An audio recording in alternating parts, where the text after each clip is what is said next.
Hi guys, Bhavani ఎలా ఉన్నారు guys? బాగున్నారా? నేనైతే బాగున్నాను. ఏం చేస్తున్నాను బాగున్నాను. నాకు బాగా అవసరం బాగున్నాను. అందరూ బాగుండాలి, ప్రపంచం అంతా బాగుండాలి. ప్రపంచంలో నేను నా కుటుంబం బాగుంది. ఓకేనా గైస్? ఒక విషయం చెప్పాలని వచ్చాను.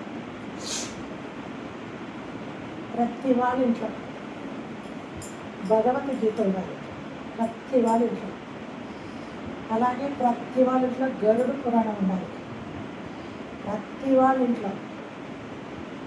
మన వ్యాస భగవానుడు రాసిన పురాణాలు, రామాయణం, భారతం, ఇవి ఉండాలి.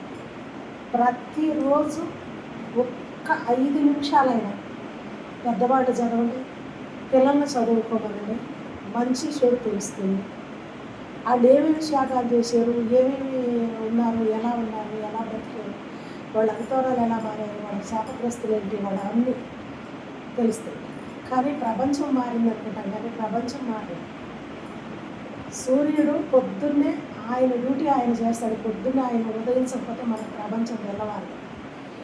చంద్రుడు ఆయన డ్యూటీ ఆయన చేస్తున్నాడు. చక్కగా చంద్రుడు వచ్చి ఆయన తెల్లగా వెన్నెల ఎరజిమ్మి మనకు ఆనందాన్ని కలిగించి వెలిగిస్తాడు.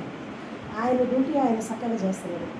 గాలిదేవుడు, వాయుదేవుడు ఈ గాలి లేకుండా మనం బ్రతకలేదు. అలాగే నీరు లేకుండా మనము తాగటానికి నీరు లేక బ్రతకలేదు, ఎవరు బ్రతకలేదు. అలాగే నిప్పు లేకుండా మనకి ఏ పని కాదు. అన్నీ ఆ డ్యూటీలు వాళ్ళు సక్రమంగా చేస్తున్నారండి. ప్రకృతి కూడా మన చుట్టుపక్కల ప్రకృతి వాళ్ళ డ్యూటీ వాళ్ళకి చేస్తుంది.